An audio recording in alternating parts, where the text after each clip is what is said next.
Because tonight will be the night all for you over again. Don't make me change my mind. Ay nako. Ano pang headset na to? Nawawala yung sounds. Napasok pa ako ng school eh. Ito na lang tao dito ngayon. Wala talaga, nawawala yung sounds. Ba? Papasok pa lang nga.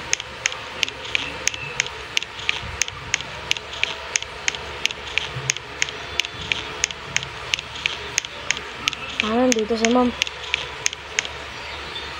Kasi-share pala. Ikaw ang estudyante ko ang pinakamahabang buhok. Kailangan mo magpagupit, iho. Pagkatapos natin ng pag-aaral, kailangan mo magpagupit.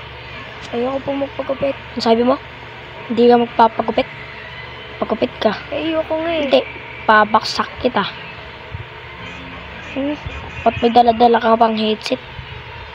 Emo style to. Mukha kang badyaw dyan sa itsura mo. Pagkapit ka doon. Magda-drop off na lang ako, sir. Ayoko na dito mag-aaral.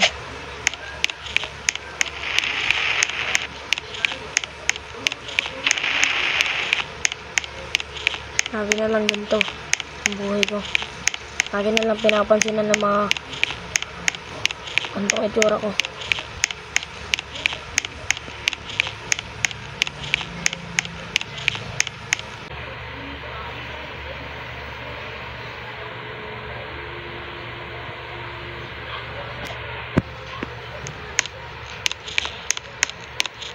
Tama ba itong gagawin ko?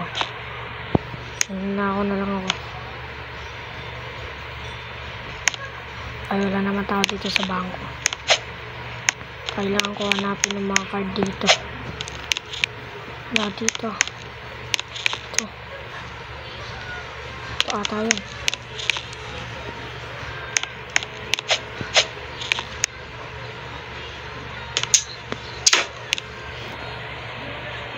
Ito ba yun? Kailangan ko nang basag-bugin to.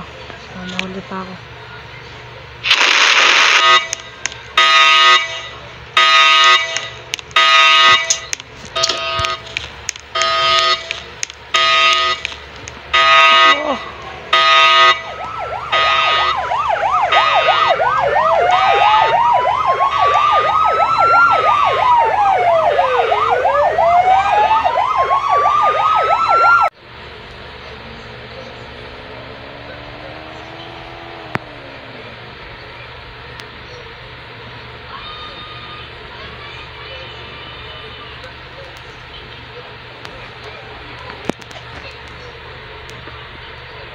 Salamat, nakatakba na din ako sa mga pulis.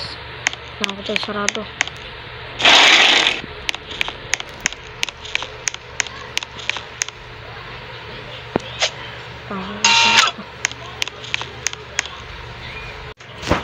Simulan ko na itong gawain ko.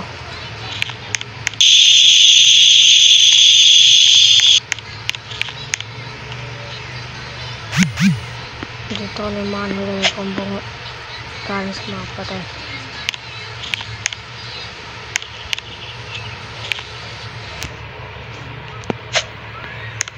At tignan nga ang mga balita.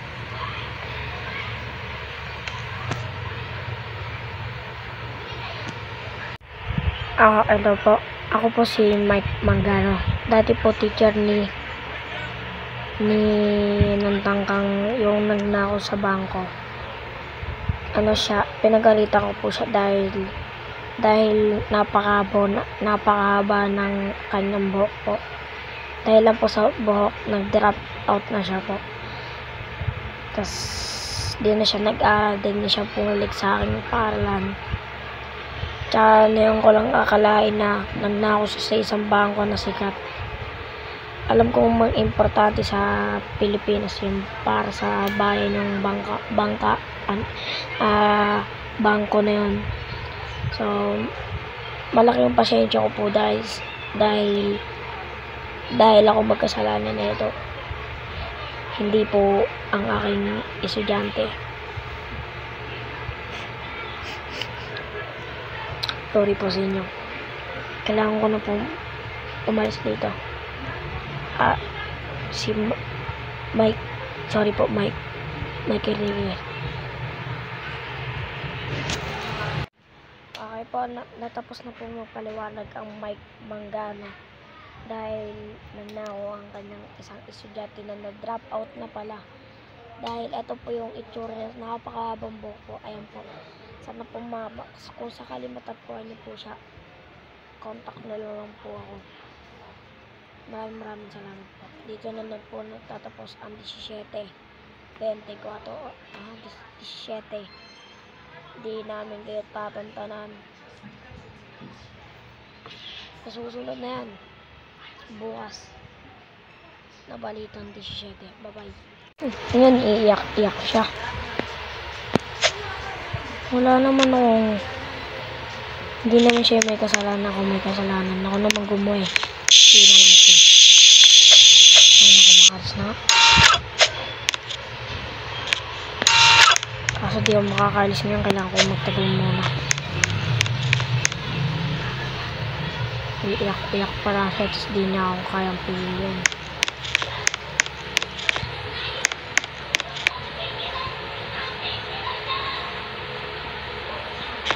Makipag-bihis mo na ako.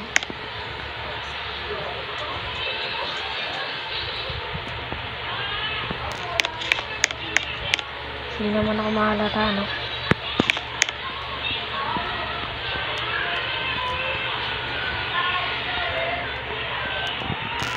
Kailangan ko mag-kotse.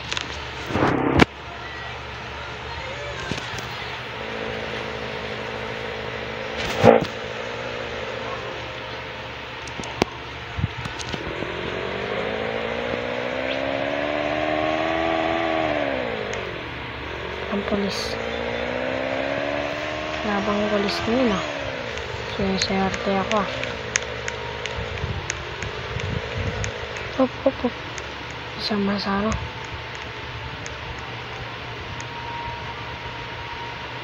Dito yung boy ni si Max Mangana. Para tinamakan sa dito.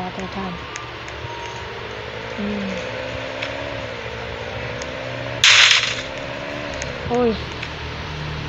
Aray.